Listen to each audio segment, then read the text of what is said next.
സിഹർ, ആഭിചാരം, മാരണം, കൂടോത്രം ഇതൊക്കെ ചെയ്യുന്ന നീചന്മാരായ ആളുകൾ ഇന്നും ഭൂമി ലോകത്ത് വസിക്കുന്നുണ്ട് എന്നുള്ളതാണ്.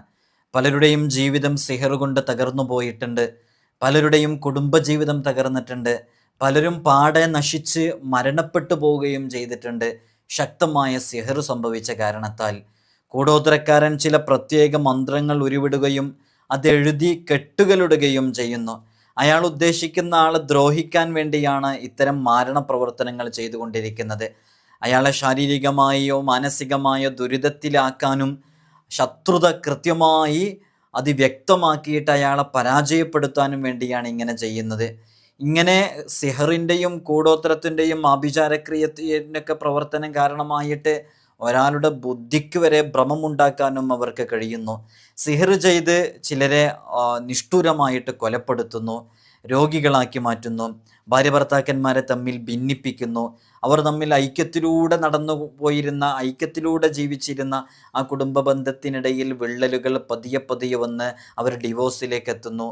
ദാമ്പത്യ ജീവിതം അങ്ങനെ തകർത്തെറിയുന്നു ഇത്തരം നിഗൂഢമായ സിഹറിൻ്റെയും ആഭിചാരയുടെ പ്രവർത്തനങ്ങളൊക്കെ ചെയ്യുന്ന ആളുകൾ. ഇത്തരം പ്രവർത്തനങ്ങളൊക്കെ ചെയ്യുന്നവർക്കെതിരെ ശക്തമായിട്ട് ഈ ദീനുൽ ഇസ്ലാം താക്കീത് ചെയ്തിട്ടുണ്ട്. എന്നാലും ചില ആളുകൾ ശത്രുത അങ്ങേയറ്റം വളരുന്ന കാരണം കൊണ്ട് ഇത്തരം നീച പ്രവർത്തനങ്ങൾ ചെയ്തുകൊണ്ടിരിക്കുന്നുണ്ട് എന്നുള്ളതാണ് യഥാർത്ഥത്തിൽ. സിഹർ കൊണ്ട് നശിച്ച എത്രയോ ആളുകളുണ്ട്, ഇത് കേൾക്കുന്നവരുടെ കൂട്ടത്തിലുണ്ട്. അതൊന്നും നമുക്ക് നിഷേധിക്കാൻ കഴിയൂല.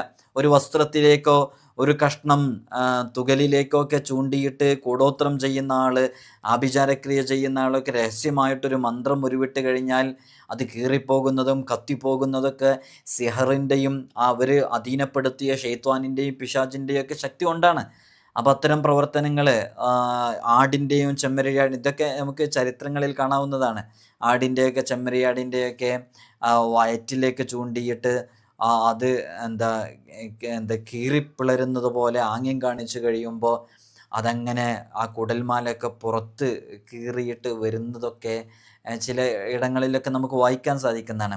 ഈ പൈശാചിക ശക്തികളെയൊക്കെ കീഴ്പ്പെടുത്തിയിട്ട് ഇത്തരം കാര്യങ്ങൾ അവർ നേടിയെടുക്കുന്നത് കൊണ്ടാണ്. അവർക്കിഷ്ടമുള്ള, അവരെ അവരെ പ്രീതിപ്പെടുത്താനുള്ള ചില കുഫിരിയത്തിലേക്ക് നയിക്കുന്ന ചില കാര്യങ്ങളൊക്കെ ചെയ്തു കഴിഞ്ഞാൽ ചില പിശാചിനെയൊക്കെ സ്വാധീനിക്കാൻ പറ്റും. അപ്പോൾ ആ പിശാചുകളെ സ്വാധീനിച്ച് ശക്തിയുള്ള പിശാചുകളെയൊക്കെ സ്വാധീനിക്കാൻ ഇവരോട് ആവശ്യപ്പെടുകയും അങ്ങനെയൊക്കെ ചെയ്തിട്ട് ഒരുപാട് ദീനിൽ തെറ്റായ പ്രവർത്തനങ്ങളൊക്കെ ചെയ്യുന്നതിലൂടെയാണ് യഥാർത്ഥത്തിൽ ഇത്തരം സിഹറിൻ്റെ പ്രവർത്തനങ്ങളൊക്കെ ചെയ്യുന്നത്. അപ്പോൾ നമ്മൾ ഇന്നിവിടെ സംസാരിക്കുന്നത് സിഹറുമായി ബന്ധപ്പെട്ട് നമ്മൾ മനസ്സിലാക്കുമ്പോൾ എന്താണ് യഥാർത്ഥത്തിൽ സിഹർ, അത് സംഭവിക്കുമോ, അത് സംഭവിച്ചാൽ എന്താണ് ചെയ്യേണ്ടത്, അതിനുള്ള പരിഹാരങ്ങൾ എന്തൊക്കെയാണ്, ജീവിതത്തിൽ ഒരിക്കലും സിഹർ സംഭവിക്കാതിരിക്കാൻ നമ്മൾ എന്താണ് ചെയ്യേണ്ടത് തുടങ്ങിയ കാര്യങ്ങളൊക്കെ നമ്മൾ പലതവണ വീഡിയോസിൽ നമ്മൾ പറഞ്ഞിട്ടുണ്ട്. ഇൻഷാ അല്ലാഹ് നിങ്ങളിന്ന് കേൾക്കാത്ത ചില കാര്യങ്ങളൊക്കെ അതുമായി ബന്ധപ്പെട്ട് നമ്മൾ പറയുകയാണ്. വിഷയത്തിലേക്ക് പ്രവേശിക്കുന്നതിൻ്റെ മുമ്പ് എല്ലാ ദിവസവും നമ്മൾ സൂചിപ്പിക്കാറുള്ളത് പോലെ തന്നെ നേരിട്ട് കാണാനുള്ള ഡേറ്റ് ചൊവ്വാഴ്ചകളിൽ മാത്രമാണ്.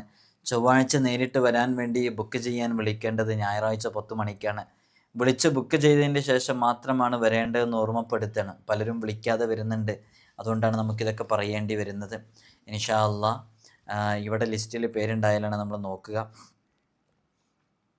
അല്ലാഹു സുബ്ഹാനഹു വ തആല നമ്മെ ഖൈറാത്തുകളിലേക്ക് അടുപ്പിക്കട്ടെ. നമ്മൾ സിഹറുമായി ബന്ധപ്പെട്ട് സംസാരിക്കുമ്പോൾ എന്താണ് സിഹർ എന്നുള്ളത് പലർക്കും നമ്മൾ മുമ്പ് വിശദീകരിച്ചിട്ടുണ്ട്. അദൃശ്യമായ മാർഗത്തിലൂടെയോ അല്ലാതെയൊക്കെ ആയിട്ട് മനുഷ്യനെ വഞ്ചിക്കാനും വധിക്കാനും കാര്യങ്ങൾ മുടക്കാനും ബുദ്ധിമുട്ടുകൾ സൃഷ്ടിക്കാനും ഉതകുന്ന ഒരു വിദ്യയാണ് യഥാർത്ഥത്തിൽ സിഹർ.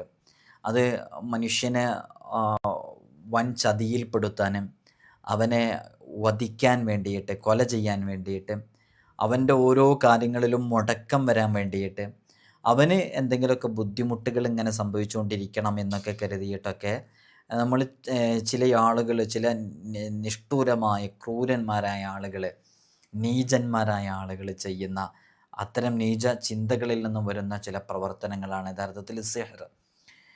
ഇതിന് ആഭിചാരം എന്ന് പ്രയോഗിക്കാറുണ്ട്. ആഭിചാരക്രിയ ചെയ്യുന്നവർ, മാരണപ്രവർത്തനത്തിൽ ഏർപ്പെടുന്നവർ, കൂടോത്രം ചെയ്യുന്നവർ, തന്ത്രപ്രയോഗം ചെയ്യുന്നവർ, ഒരുപാട് പേരുകൾ ഇതുമായി ബന്ധപ്പെട്ട് പറയാറുണ്ട്. അപ്പോൾ ഇതെങ്ങനെ പിശാചിൻ്റെ സേവ, ജനങ്ങളെ വശീകരിക്കാൻ ഉപയോഗിക്കുന്ന സാഹിത്യം തുടങ്ങിയ അർത്ഥങ്ങളിലും ഇത് ഉപയോഗിക്കാറുണ്ട്. അപ്പോൾ പിശാചിൻ്റെ സഹായത്തോടെ ചെയ്യുന്ന ഇത്തരം സിഹറിൻ്റെ ഇനങ്ങളുണ്ട്. സിഹർ ചെയ്യുന്നവനെ യഥാർത്ഥത്തിൽ വധിച്ചു കളയണമെന്നാണ് ദീനുൽ ഇസ്ലാമിൻ്റെ, നമ്മുടെ ഷറഇൻ്റെ വിധി അതാണ്. പക്ഷെ നാം വസിക്കുന്ന ഈ മഹത്തായ ഇന്ത്യ മഹാരാജ്യം ഇസ്ലാമിക ഭരണകൂടം നടപ്പല്ലാത്ത ഒരു രാജ്യമായതുകൊണ്ട് തന്നെ യഥാർത്ഥത്തിൽ ഷറഇൻ്റെ വിധി ഇവിടെ നടപ്പാക്കാനുള്ള അവകാശമോ അതിനുള്ള സാഹചര്യമോ ഇല്ല. വധിച്ചാൽ കൊലയാളിയെ കൊല്ലണമെന്നും കട്ടവൻ്റെ കൈ മുറിക്കണമെന്നുള്ള നിയമങ്ങളൊക്കെ ഈ ഷറഇൻ്റെ നിയമമാണ്, ദീനിൻ്റെ നിയമമാണ്.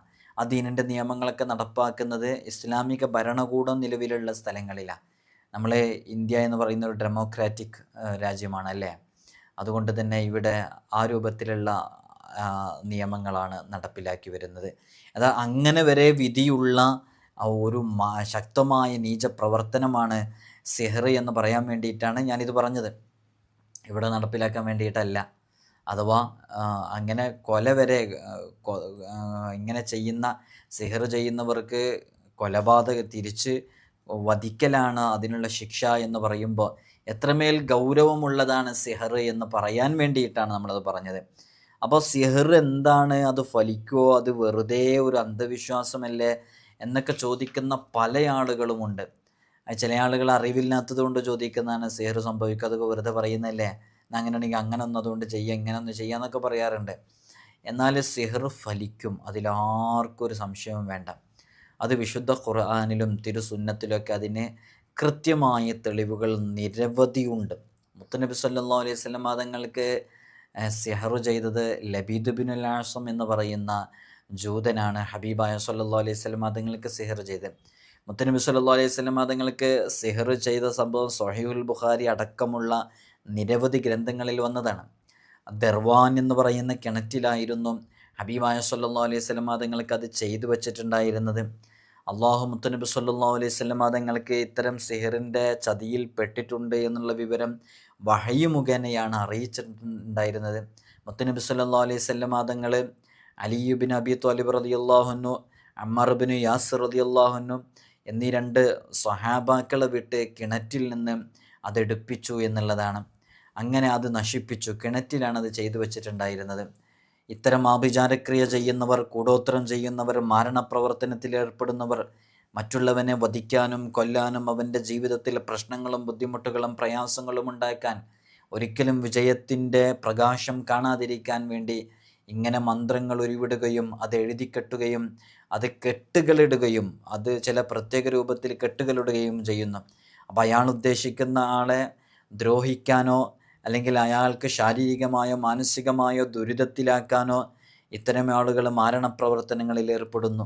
അയാൾക്ക് ബുദ്ധിഭ്രമമുണ്ടാക്കാൻ, അയാളുടെ ജീവിതത്തിൽ വലിയ പ്രതിസന്ധികൾ കടന്നു വരാൻ ഇങ്ങനെ ചെയ്യുന്ന ഇത്തരം പ്രവർത്തനങ്ങൾക്കൊക്കെ ശ്രമിച്ചു കൊണ്ടേയിരിക്കുന്നു നീചന്മാരും ദുഷ്ടന്മാരുമായ ആളുകൾ. ഇതൊരു വസ്തുതയാണ്, വിശുദ്ധ ഖുർആൻ അംഗീകരിച്ച യാഥാർത്ഥ്യമാണ് ഇതൊക്കെ. സിഹർ ചെയ്ത് ചിലരെ വധിക്കുന്നു, ചിലരെ രോഗികളാക്കി മാറ്റുന്നു, ചിലരുടെ ഭാര്യ ഭർത്താക്കന്മാർ തമ്മിൽ സമീപിക്കാൻ സാധിക്കാത്ത വിധത്തിൽ അകൽച്ചയുണ്ടാക്കി വെക്കുന്നു, ദാമ്പത്യബന്ധം തകർത്തെറിയുന്നു, സ്നേഹത്തിലും സന്തോഷത്തിലും കഴിയുന്നവരെ പിണക്കുകയും ബദ്ധവൈരികളാക്കുകയും തീർക്കുകയും ചെയ്യുന്നു. സിഹർ ചെയ്യുന്നവരെ സംബന്ധിച്ച് വിശുദ്ധ ഖുർആൻ ശക്തമായിട്ട് പറയുന്നുണ്ട്, ഭാര്യ ഭർത്താക്കളെ പരസ്പരം ഭിന്നിപ്പിക്കുന്ന വിജ്ഞാനമാണോ അവർ പഠിക്കുന്നത് എന്ന് സൂറത്തുൽ ബഖറയിലെ 102-ാമത്തെ ആയത്തിൽ നമുക്ക് കാണാം. അപ്പോൾ ഇത്തരം നീചമായ പ്രവർത്തനങ്ങൾ, നീച ചിന്തകൾ, ഇത്തരം പ്രവർത്തനങ്ങളുമായി ഏർപ്പെട്ടുകൊണ്ടിരിക്കുന്നവർക്ക് ശക്തമായ ശിക്ഷയാണുള്ളത്. അത്തരം പ്രവർത്തനങ്ങളൊന്നും നമ്മുടെ ജീവിതത്തിൽ നമുക്ക് സംഭവിക്കാതിരിക്കാൻ എന്താണ് നമ്മൾ സ്ഥിരമായി ചെയ്യേണ്ടതെന്ന് കൃത്യമായിട്ട് നമ്മൾ വിശദീകരിച്ചിട്ടുണ്ട്. യഥാർത്ഥത്തിൽ സിഹർ ബാത്തിലാക്കുക എന്നുള്ളതിൻ്റെ പേരിൽ 1.5 ലക്ഷം രൂപ കൊടുത്ത് സിഹർ ബാത്തിലാക്കാൻ വേണ്ടി ഒരു സ്ഥലത്തേക്ക് പോവുകയും അവിടെ നിന്ന് സിഹർ ബാത്തിലാക്കി എന്ന് പറഞ്ഞ് അതിനുള്ള ചില ഹോമങ്ങളും ചില കർമ്മങ്ങളും ചില പൂജാതി കർമ്മങ്ങളും മുസ്ലിമീങ്ങളുടെ അടുക്കലാണ് പോയത്. പൂജാതി കർമ്മങ്ങളൊക്കെ ചെയ്ത് നിൻ്റെ സിഹറൊക്കെ ബാത്തിലായി എന്ന് പറഞ്ഞിട്ട് 1.5 ലക്ഷം രൂപയും കൈക്കലാക്കിയിട്ട് ആ ഒരു ഫാമിലി ഇവിടെ വന്നിട്ടുണ്ടായിരുന്നു. ഇവിടെ വന്നു, ഞാൻ അവരുടെ കാര്യങ്ങളൊക്കെ ചോദിച്ചു മനസ്സിലാക്കിയപ്പോഴാണ് എനിക്ക് ചില സൂചനകൾ അവരുടെ സംസാരത്തിൽ നിന്നും കിട്ടി. ഞാൻ അവരോട് ചോദിച്ചു, നിങ്ങൾ ഇന്നാലിന്ന സ്ഥലങ്ങളിലൊക്കെ പോയിട്ടുണ്ടല്ലോ, നമുക്കങ്ങനെയാണല്ലോ മനസ്സിലാകുന്നത്. അവിടുന്ന് ചില ബുദ്ധിമുട്ടുകളൊക്കെ നിങ്ങളിലേക്ക് അതിനുശേഷം വന്നിട്ടുണ്ട്, അങ്ങനെയുള്ള ചില പ്രയാസങ്ങളൊക്കെ നിങ്ങളിലുണ്ട് എന്ന് പറഞ്ഞപ്പോഴാണ് അവർ ആ കാര്യങ്ങൾ പറഞ്ഞിരുന്നത്. അവർ 1,50,000 രൂപ അതിന് ചിലവാക്കി എന്നുള്ളതും. ഇപ്പോൾ അതും ബാധ്യതയാണ്. സിഹറാണെങ്കിലോ ബാത്തിലായിട്ടില്ല. അതുമായി ബന്ധപ്പെട്ടുള്ള വലിയ വിഷയങ്ങൾ ഇപ്പോഴും നടന്നുകൊണ്ടിരിക്കുകയാണ്. കുടുംബബന്ധം തകർന്നു, രക്തബന്ധങ്ങൾ തകർന്നു എന്നൊക്കെ പറഞ്ഞു. നമ്മൾ മനസ്സിലാക്കേണ്ടത്, സിഹർ ബാത്തിലാക്കുക എന്ന് പറഞ്ഞാൽ അതിങ്ങനെ ലക്ഷക്കണക്കിന് പൈസ കൊടുത്ത് ബാത്തിലാക്കേണ്ട ഒന്നല്ല. വിശുദ്ധ ഖുർആനിലേക്കാൾ ബാത്തിലാക്കാൻ പ്രയോഗിക്കാവുന്ന നല്ല അമലുകൾ ഇല്ല. വിശുദ്ധ ഖുർആനാണ് ഏറ്റവും ബാത്തിലാക്കാൻ അനുയോജ്യമായ അമൽ. ആ ഖുർആനിൻ്റെ ഇബ്താലുമായി ബന്ധപ്പെട്ട ആയത്തുകൾ ജീവിതത്തിലേക്ക് ചേർത്ത് വെക്കുന്ന ഒരാൾക്കും അത്തരം പ്രതിസന്ധികളും ബുദ്ധിമുട്ടുകളും സംഭവിക്കത്തില്ല. അത് കൃത്യമായി മനസ്സിലാക്കി വെക്കുക. എന്നാൽ ചിലപ്പോൾ ഇങ്ങനെ ഒരുപാട് ഹോമങ്ങളും പൂജാതി കർമ്മങ്ങളൊന്നും ചെയ്യേണ്ട ആവശ്യം വരില്ല. നല്ല സ്വാലിഹായ ഒരാളുടെ അടുക്കൽ ചെന്ന്, നല്ല ഇബാദത്തിൽ കഴിഞ്ഞുകൂടുന്ന ഒരാളുടെ അടുക്കൽ ചെന്ന് എനിക്കിന്നാലിന്ന പ്രശ്നങ്ങളുണ്ട് എന്ന് പറയുമ്പോഴേക്കും, അതിനി വേണ്ട എന്ന് പറയുമ്പോഴേക്ക് ആ ഒരൊറ്റ വാക്കുകൊണ്ട് അത് മുഴുവനും ബാത്തിലായി കിട്ടും. ചില ഉമ്മമാർക്കും ചില ഉപ്പമാർക്കൊക്കെ ചില ധാരണകളുണ്ട്. ഇങ്ങനെ ചെയ്താലേ ബാത്തിലാകുള്ളൂ എന്ന്. അങ്ങനെയൊന്നുമില്ല. അതൊക്കെ ചില മഹാന്മാരുടെ ഒരൊറ്റ വാക്ക് മതി, ചിലരുടെ ഒരു ദുആ മതി, ചിലപ്പോൾ നമ്മൾ പതിവാക്കുന്ന ഒരായത്ത് മതി. അതുകൊണ്ടൊക്കെ അത് ബാത്തിലായി പോകും. അതുകൊണ്ട് അതിങ്ങനെ നമ്മൾ ആണിയടിച്ചിട്ടും അതാക്കിയിട്ടും ഇതാക്കിയിട്ടും കോഴിമുട്ട എടുത്തിട്ടും തകിടെടുത്തിട്ടും ഇങ്ങനെ ഒഴിഞ്ഞതാക്കി ഇങ്ങനെ കുറേ സമയമെടുത്ത് ഇങ്ങനെ ചെയ്താലേ ബാത്തിലാകൂ എന്നുള്ള ധാരണ ആർക്കെങ്കിലും ഉണ്ടെങ്കിൽ അത് നിങ്ങൾ മാറ്റിവെക്കണം. അതിൻ്റെ ഒന്നും ആവശ്യമില്ല. വിശുദ്ധ ഖുർആൻ കൃത്യമായിട്ട് മുത്തുനബി സല്ലല്ലാഹു അലൈഹി വസല്ലം തങ്ങൾക്ക് സിഹർ ബാധിച്ചപ്പോൾ അത് ബാത്തിലാക്കാനുള്ള ആയത്തുകൾ ഇറക്കി കൊടുത്തിട്ടുണ്ട്. കൃത്യമായി മനസ്സിലാക്കുക. അതുകൊണ്ട് അങ്ങനെ ഇത്തരം ചൂഷണം ചെയ്യുന്ന സ്ഥലങ്ങളിലേക്കൊക്കെ പോയിട്ട് അവിടെ ലക്ഷങ്ങൾ ചിലവാക്കിയിട്ട് അവസാനം സമ്പത്തും നഷ്ടപ്പെട്ടു, ജീവിതം നഷ്ടപ്പെട്ടു എന്ന രൂപത്തിലേക്ക് എത്തരുത് എന്ന് ഓർമ്മപ്പെടുത്തുകയാണ്. ആയിഷ റളിയല്ലാഹു അൻഹ പറയുന്നുണ്ട്, മുത്തുനബി സല്ലല്ലാഹു അലൈഹി വസല്ലം തങ്ങൾക്ക് സിഹർ ബാധിച്ചു. അത് ആയിഷ റളിയല്ലാഹു അൻഹ പ്രവർത്തിക്കാത്ത കാര്യം പ്രവർത്തിച്ചു എന്ന് മുത്തുനബി സല്ലല്ലാഹു അലൈഹി വസല്ലം തങ്ങൾക്ക് തോന്നിത്തുടങ്ങിയെന്ന് ഇമാം ബുഖാരി ഉദ്ധരിക്കുന്ന ഹദീസിൽ കാണാം. എങ്ങനെയാണ്? ഹബീബായ സല്ലല്ലാഹു അലൈഹി വസല്ലം തങ്ങൾക്ക് സിഹർ ബാധിച്ചു. ഞാൻ എന്ന ആയിഷയുണ്ടല്ലോ, ഞാൻ റളിയല്ലാഹു അൻഹ, ഞാൻ പ്രവർത്തിക്കാത്ത പല കാര്യങ്ങളും ചെയ്തു എന്ന് മുത്തുനബി സല്ലല്ലാഹു അലൈഹി വസല്ലം തങ്ങൾക്ക് തോന്നിത്തുടങ്ങിയത് സിഹർ കാരണമായിട്ടാണെന്ന് ബുഖാരി ഉദ്ധരിക്കുന്ന ഹദീസിൽ കാണാം. അപ്പോൾ ഹബീബായ സല്ലല്ലാഹു അലൈഹി വസല്ലം തങ്ങൾക്കും അങ്ങനെ സംഭവിച്ചിട്ടുണ്ട്. നമ്മുടെ കുടുംബജീവിതത്തിലും അങ്ങനെയൊക്കെയില്ലേ?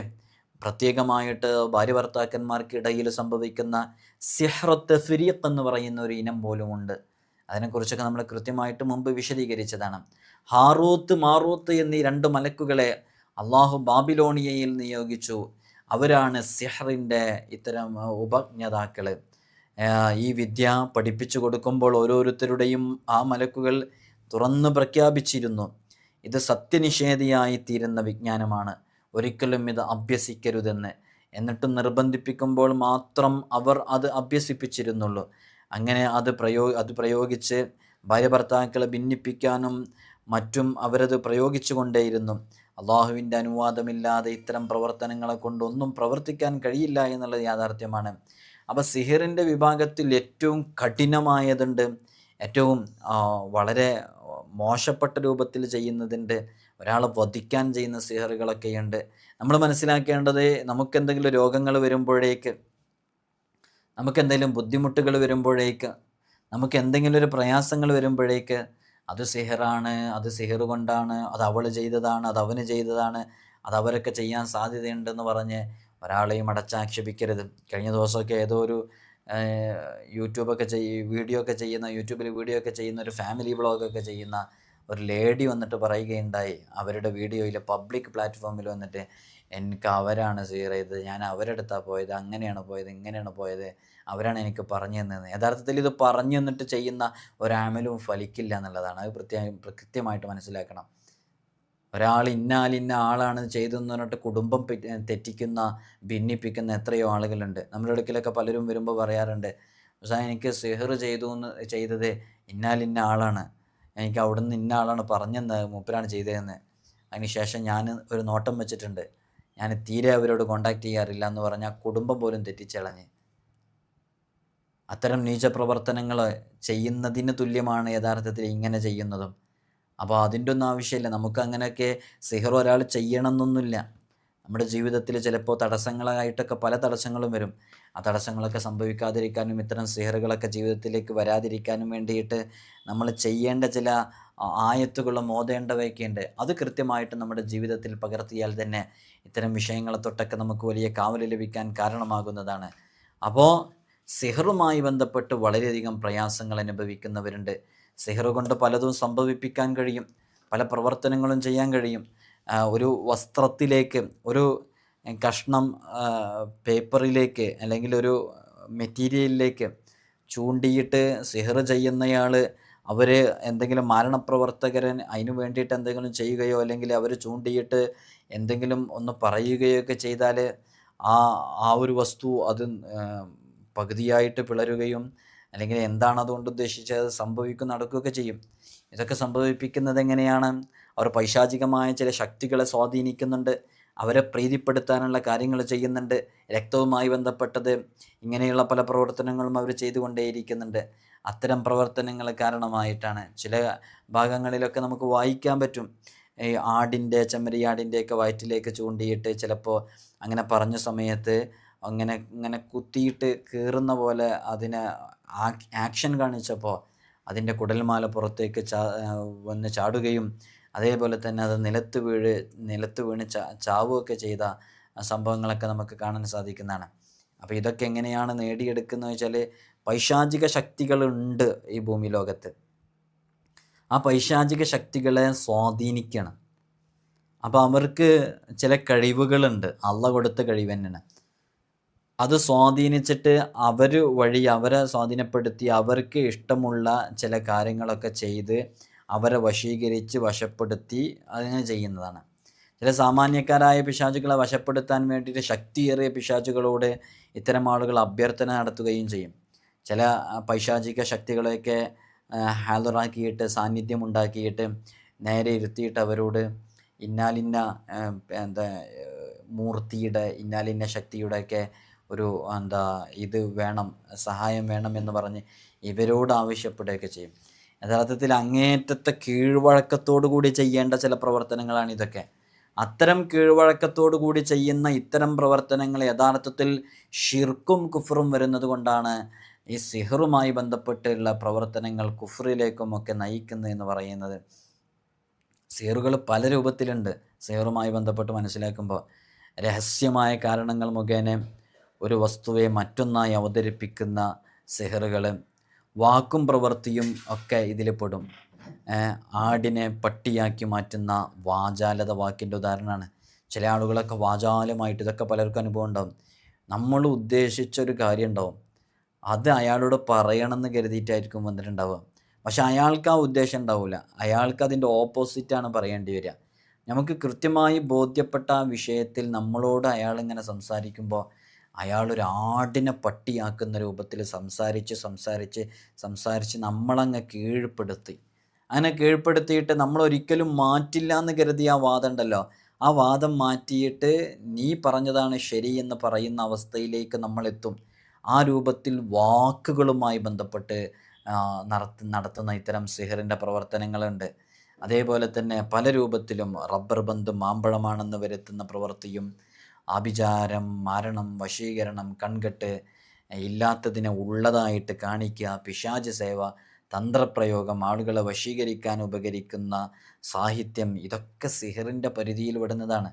ഒരുപാട് ചെറുതും വലുതുമായ സിഹറുമായി ബന്ധപ്പെട്ടിട്ടുള്ള വലിയ വലിയ വിഷയങ്ങളുണ്ട്. അപ്പോൾ നമ്മൾ പ്രത്യേകം മനസ്സിലാക്കേണ്ടത്, ഇത്തരം സിഹറുമായി ബന്ധപ്പെട്ട് നമ്മൾ ഇടപെടുന്നതും പ്രവർത്തിക്കുന്നതൊക്കെ വൻ പാപമാണ്. അതൊന്നൊരിക്കലും ഒരു കാലത്തും പൊറുക്കപ്പെടാത്തതാണ്. അതുകൊണ്ട് തന്നെ സിഹറുമായി ബന്ധപ്പെട്ട് ആരും ഇടപെടരുത്. ഇത് കേൾക്കുമ്പോൾ പറയും ഞങ്ങളൊന്നും സിഹർ ചെയ്യാറില്ല, അങ്ങനെ പ്രവർത്തിക്കാറില്ല എന്ന്. ഒരാളോട് നമുക്ക് അസൂയ പോലും ഉണ്ടാകരുത്.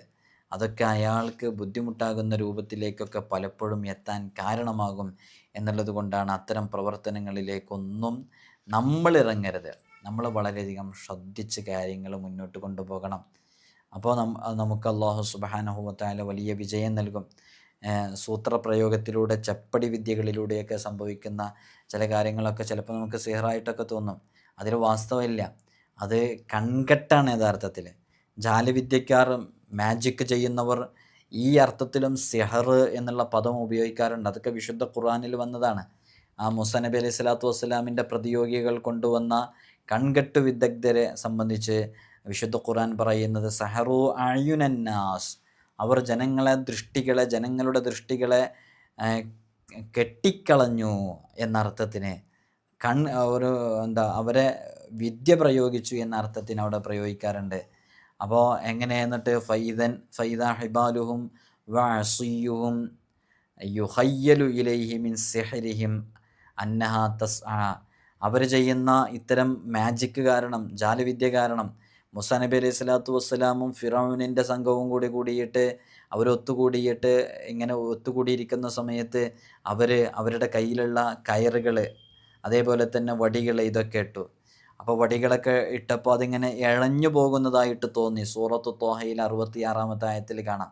അതിങ്ങനെ ഇഴഞ്ഞു തോന്നിയപ്പോൾ മൂസാ നബി അലൈഹി സ്വലാത്തു വസ്സലാമിന് അതൊക്കെ ഇങ്ങനെ ആ വടിയും കയറൊക്കെ ഇഴഞ്ഞു പോകുന്നതായിട്ട് തോന്നി. അപ്പോഴാണല്ലോ അള്ളാഹു പറഞ്ഞത് പ്രയാസപ്പെടേണ്ട, അങ്ങയുടെ കയ്യിലുള്ള വടി ഇടാൻ വേണ്ടി പറഞ്ഞത്. അപ്പോഴാണ് ആ വടി ഇട്ടിട്ട് എല്ലാത്തിനും പോയിട്ട് വിഴുങ്ങിയ സംഭവം നമുക്കറിയാലോ. അപ്പം അങ്ങനെ തോന്നിപ്പിക്കുന്ന ചില പ്രവർത്തനങ്ങളൊക്കെ ഉണ്ടാകും. യഥാർത്ഥത്തിൽ അത് സിഹറായിക്കൊള്ളണമെന്നില്ല. എല്ലാം സിഹറാണെന്ന് ധരിക്കരുതെന്ന് നമ്മുടെ ഈ വീഡിയോയിൽ പറയുന്ന ആകെ ആശയം. അപ്പോൾ ഈ പൈശാചിക സേവന മുഖേനയ്ക്ക് ഉണ്ടാകുന്ന ഷെയ്ത്വാന്മാരെ ആനന്ദിപ്പിക്കുന്ന പൂജകളൊക്കെ ചെയ്ത് അത്തരം പൂജാകർമ്മങ്ങളിലൊക്കെ ഏർപ്പെട്ടിട്ട് ചില പൈശാചിക ശക്തികളെ അവർ സ്വാധീനിക്കും. അതും വിശുദ്ധ ഖുർആൻ പറയുന്നുണ്ട്, വലാകിന്ന ശയാത്തീന കഫറു യുഅല്ലിമൂന അന്നാസ സിഹർ, അവർ പിശാചുകളെ അവിശ്വസിച്ചു, മാത്രമല്ല ജനങ്ങൾക്ക് മാരണം പഠിപ്പിച്ചു കൊടുത്തത് അവരാണ്. യഥാർത്ഥത്തിൽ കഫറു യുഅല്ലിമൂന അന്നാസ സിഹറ എന്ന് വിശുദ്ധ ഖുർആൻ പറയുന്നുണ്ടല്ലോ 102-ാമത്തെ ആയത്തിൽ. അപ്പോൾ ചില ആളുകൾ നക്ഷത്രങ്ങളുമായി അതിനൊക്കെ അഭിസംബോധന ചെയ്ത് അവയിൽ ആത്മീയ ശക്തികളെ പുറത്തെടുക്കാമെന്ന് അവകാശപ്പെട്ടുകൊണ്ട് നടക്കുന്ന ക്ഷുദ്രവേലകൾ, ഇതിനെക്കുറിച്ചൊക്കെ കിതാബുകളിൽ കൃത്യമായി പറഞ്ഞിട്ടുണ്ട്. അപ്പോൾ ചുരുക്കത്തിൽ സിഹറുമായി ബന്ധപ്പെട്ടുള്ള പ്രവർത്തനങ്ങളിൽ ഏർപ്പെടുന്നവർ അതങ്ങനെ ചെയ്തുകൊണ്ടേയിരിക്കും. നമ്മൾ മനസ്സിലാക്കേണ്ടത്, നമുക്കൊരാളോട് ദേഷ്യമുണ്ടെന്ന് സങ്കല്പിക്കാം. നമ്മൾ മനുഷ്യരാണ്. മാനുഷികമായിട്ട് നമുക്ക് ദേഷ്യവും വാശിയും കോപവും വിരോധമൊക്കെ പലരോടും ഉണ്ടാകും. അത്തരം വിരോധനകളും നമുക്കുള്ള ദേഷ്യങ്ങളൊന്നും ഇത്തരം പ്രവർത്തനങ്ങളിലേക്ക് ഒരിക്കലും നമ്മെ നയിക്കരുത്. അത് നമ്മുടെ ദുനിയാവും ആഖിറവും നഷ്ടപ്പെടാൻ കാരണമാകും. ഈ കേൾക്കുന്നവരുടെ കൂട്ടത്തിൽ തന്നെ ഒരാളും എനിക്ക് സിഹർ ചെയ്തത് അയാളാണെന്ന് ധരിച്ചു പോകരുത്. അയാളല്ലെങ്കിലോ നമ്മളെവിടെ സമാധാനം പറയും? ഇനി ആണെങ്കിൽ തന്നെ നമ്മളെന്തിനു പറയുന്നു? പറഞ്ഞുകൊണ്ട് നമ്മുടെ സിഹർ ബാത്തിലായിക്കോട്ടെ, പറഞ്ഞുകൊണ്ട് നമ്മുടെ കാര്യങ്ങളിൽ റാഹത്ത് വരുമോ? അതില്ല. അതുകൊണ്ട് അതുമായി ബന്ധപ്പെട്ടിട്ടുള്ള പ്രവർത്തനങ്ങളിലേക്ക്, ഓരോ വിഷയങ്ങളിലേക്ക് ഇറങ്ങുക എന്നുള്ളതാണ്. എല്ലാ ദിവസവും ഹദ്ദാദ് റാത്തിബൊക്കെ പാരായണം ചെയ്യുന്നത് തന്നെ നമ്മുടെ ജീവിതത്തിൽ വലിയ വിജയം ലഭിക്കാൻ കാരണമാകും. ഇത്തരം ക്ഷുദ്ര പ്രവർത്തികളുടെ ഒരു വേലകളും വരാതിരിക്കാനും നടക്കാതിരിക്കാനൊക്കെ അത് കാരണമാകുമെന്നുള്ളതാണ്. അപ്പോൾ നമ്മളിവിടെ ആകെ പറഞ്ഞത് വിശുദ്ധ ഖുർആനിൻ്റെ കൃത്യമായ അധ്യാപനവും മുത്തുനബി സല്ലല്ലാഹു അലൈഹി വസല്ലം തങ്ങളുടെ ഹദീസിൽ വന്ന സിഹറുമായി ബന്ധപ്പെട്ട ഖുർആനിൽ വന്ന ചില ആയത്തുകളുമായി ബന്ധപ്പെട്ട ചില വിഷയങ്ങളൊക്കെയാണ്. അതുകൊണ്ട് തന്നെ വൻ പാപങ്ങളിൽപ്പെട്ട സിഹർ അതൊരിക്കലും ഒരാളും ചെയ്തു പോകരുത്. കൺകെട്ട്, ജാലവിദ്യ, മാജിക് തുടങ്ങിയ വിജ്ഞാനശാഖകൾക്ക് സിഹർ എന്ന് ഭാഷാർത്ഥത്തിൽ ഇങ്ങനെ പറയുക എന്നല്ലാതെ യഥാർത്ഥത്തിൽ മറ്റൊരാളെ തകർക്കാനും ഒന്നും വേണ്ടിയിട്ടല്ല. ആളുകളെ ചിരിപ്പിക്കാനൊക്കെ വേണ്ടിയിട്ട്, കൗതുകം ഉണ്ടാക്കാൻ വേണ്ടിയിട്ടൊക്കെ ചെയ്യുന്ന പ്രവർത്തനങ്ങൾ നേരത്തെ നമ്മൾ വിശുദ്ധ ഖുർആനിൽ നിന്ന് ഉദ്ധരിച്ചല്ലോ. നമ്മൾ ചർച്ച ചെയ്യുന്നതല്ല, ഒരാളെ നശിപ്പിക്കാൻ വേണ്ടിയിട്ട് ചെയ്യുന്ന ഇത്തരം മാരണ പ്രവർത്തനങ്ങൾ അത് വലിയ അപകടം സംഭവിപ്പിക്കുന്നതാണ്. അങ്ങനെ ചെയ്തവർക്കൊക്കെ ജീവിതത്തിൽ അവർ മരണപ്പെടുന്ന സമയത്ത് ഇപ്പോൾ ഒരാളെ സിഹർ ചെയ്ത് വധിക്കാൻ തീരുമാനിച്ചിട്ട് അയാൾ കൊല്ലപ്പെടുകയും ചെയ്തു സങ്കല്പിക്കുക. ഈ മാരണപ്രവർത്തനം ചെയ്ത ആളുണ്ടല്ലോ, ആ ചെയ്ത ആൾ ദുനിയാവിൽ നിന്ന് വിട പറയുന്ന രൂപത്തിൽ ആഖിബത്ത് മോശമായിട്ടായിരിക്കും മരണപ്പെടുക. സ്വാലിഹീങ്ങൾ നമ്മെ പഠിപ്പിച്ചിട്ടുണ്ട്. അതുകൊണ്ട് നമ്മൾ ഒരാളെയും തെറ്റിദ്ധരിക്കാൻ പോകണ്ട. എനിക്ക് സിഹർ ചെയ്തത് ഇന്നാലിന്ന ആളാണെന്ന് പറഞ്ഞിട്ട് നമ്മൾ സിഹറ് ബാത്തിലാക്കാനുള്ള ആയത്തുകൾ കൃത്യമായി പറഞ്ഞു തന്നിട്ടുണ്ട്. പറ്റുമെങ്കിൽ കാണാതെ പഠിക്കുക. എല്ലാ ദിവസവും പ്രഭാതത്തിൽ സുബഹിക്ക് ശേഷം അത് ഓതുക. കുറച്ചങ്ങ് ഓതുമ്പോഴേക്ക് കാണാതെ പഠിക്കാൻ പറ്റും. പിന്നീട് നിങ്ങൾക്ക് ഏത് സന്ദർഭത്തിലും എവിടെയൊന്നും ഈസി ആയിട്ട് അത് ഓതാനും പറ്റും. അങ്ങനെ അതിലേക്ക് ഇറങ്ങുക. എല്ലാ ദിവസവും ഹദ്ദാദ് റാത്തീബ് പതിവാക്കുക. അതിലൊരുപാട് അത്ഭുതങ്ങളായ ദിക്റുകളും ദുആകളുണ്ട്. മഹാനരായ അബ്ദുല്ലാഹിബിൻ അലവി ഹദ്ദാദ് റളിയല്ലാഹു അൻഹു ക്രോഡീകരിച്ചതാണ്. പ്രഭാതത്തിൽ വിറുദുൽ ലത്തീഫ് ചൊല്ലുക. അതും നമ്മുടെ മജ്ലിസിൽ വെച്ച് ചൊല്ലുന്നുണ്ട്. എല്ലാ പ്രഭാതത്തിലും വിറുദുൽ ലത്തീഫ് ചൊല്ലുമ്പോൾ അതിൽ കൊണ്ടുവരുന്ന ഓരോ ദിക്റുകളും ആയത്തുകളും വലിയ മഹത്വമുള്ളതാണ്. സൂറത്തു സോഫാത്ത് പാരായണം ചെയ്യാൻ പറ്റുമെങ്കിൽ അത് ഇതിന് കൂടുതൽ ഫലം ചെയ്യുമെന്ന് സ്വാലിഹ്യങ്ങൾ പഠിപ്പിച്ചിട്ടുണ്ട്. പല ആളുകളും ചെയ്യുന്നവരുണ്ടായേക്കാം. ആത്മാർത്ഥമായിട്ട് ചെയ്തു നോക്കൂ. നമ്മുടെ ജീവിതത്തിൽ വലിയ മാറ്റങ്ങളെ കൊണ്ടുവരാൻ സൂറത്തു സോഫാത്തിന് സാധിക്കുമെന്നുള്ളതാണ്. നമ്മുടെ മജ്ലിസിലൊക്കെ പങ്കെടുക്കണമെന്നുണ്ടെങ്കിൽ എല്ലാ ദിവസവും രാവിലെ വൈകുന്നേരമൊക്കെ നമ്മുടെ മജ്ലിസ് നടക്കുന്നതാണ്. അതിൽ പങ്കെടുക്കണമെന്നുണ്ടെങ്കിൽ ഇത്തരം വിഷയങ്ങൾക്കൊക്കെ പ്രതിവിധിയായിട്ടുള്ള ഒരുപാട് ദുആകൾ നമ്മളതിൽ കൊണ്ടുവരുന്നുണ്ട്. ഇൻഷാ അല്ലാഹ് നിങ്ങളൊക്കെ ആത്മാർത്ഥമായിട്ട് പങ്കെടുക്കാം. ഇവിടെ നേരിട്ട് വരുന്ന ഒരുപാട് ഉമ്മമാർ ഉപ്പമാർ ശക്തമായ സിഹർ കൊണ്ട് ജീവിതം തകർന്നു പോയവരുണ്ട്. അള്ളാഹു അവർക്കൊക്കെ വലിയ സലാമത്ത് നൽകി എല്ലാം ബാത്തിലാക്കിയിട്ട് നല്ല സന്തോഷവും ഖൈറും റാഹത്തുള്ള ജീവിതമൊക്കെ നൽകി അനുഗ്രഹിക്കുമാറാകട്ടെ എന്ന് നമുക്ക് ആത്മാർത്ഥമായി ഇത്തരുണത്തിൽ ദുആ ചെയ്യാം. ഇൻഷാ അല്ലാഹ് എല്ലാവരും എനിക്കും എൻ്റെ കുടുംബത്തിനും ഉമ്മ ഉപ്പ ഉൾപ്പെടെയുള്ളവർക്കൊക്കെ ദുആ ചെയ്യണം. പ്രത്യേകിച്ച് ഇവിടെ നേരിട്ട് വരുമ്പോൾ കുറേ ആളുകൾ പല വിഷയങ്ങളും പറഞ്ഞ് ദുആ കേൾപ്പിക്കാറുണ്ട്.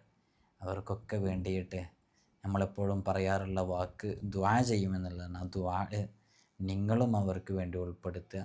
അള്ളാഹു അവരുടെ രോഗങ്ങൾക്ക് ശിഫ നൽകട്ടെ, കടങ്ങൾ വീട്ടട്ടെ, സിഹർ ഐന് ഷൈത്വാനിയത്തിൻ്റെ പ്രശ്നങ്ങളെല്ലാത്തിനും അള്ളാഹു ബുത്തുലാൻ നൽകട്ടെ, ബാത്തുലാക്കട്ടെ.